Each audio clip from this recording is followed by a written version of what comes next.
It was a total damnation of human rights. There was nothing regarding human rights in the Dred Scott decision. Taney wrote an opinion which said, "A black man has no rights that a white man is bound to respect."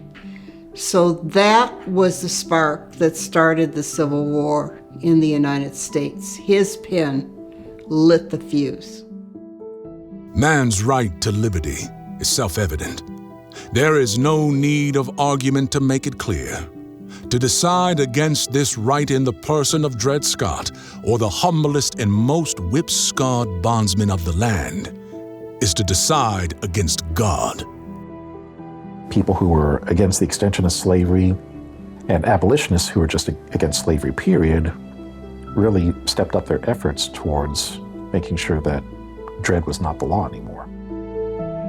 Chief Justice Taney, in his opinion in the Dred Scott case, admits that the language of the Declaration is broad enough to include the whole human family.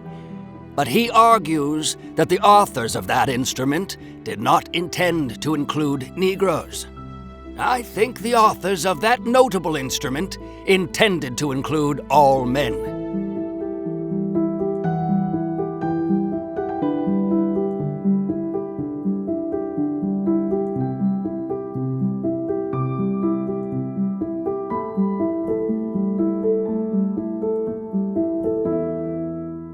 I have with me the Frank Leslie Illustrated newspaper, which Dred and Harriet are on the cover of this newspaper.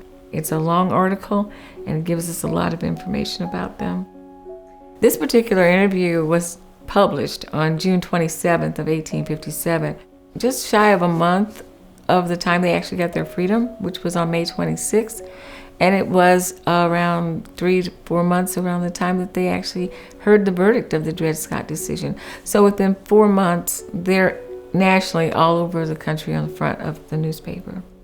Dred is described as someone who was jovial, intelligent, just a person of a good character. And Harriet was also described as someone who was tidy and smart and protective of her family. I think there was probably that moment when they really realized what they had done, when they saw their family on the cover of this newspaper. And everyone in the city was reading it. They were extremely popular. They were very famous nationwide. And so this kind of brought it home to them. A lot of people try to second guess Dred Scott and try to make it seem like he waited too long, like he missed his moment. And I think when people have honor and integrity, it's not a missed moment. I think that we can learn that perhaps the court system isn't always the best place to resolve issues like this.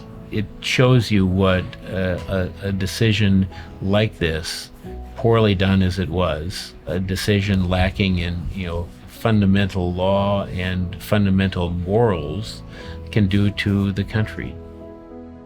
Dred Scott was an honorable man, and he had friends who stepped up to the plate to make sure that his last breath was as a free person.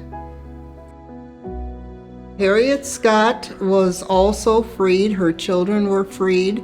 She lived long after the Civil War to see a free nation.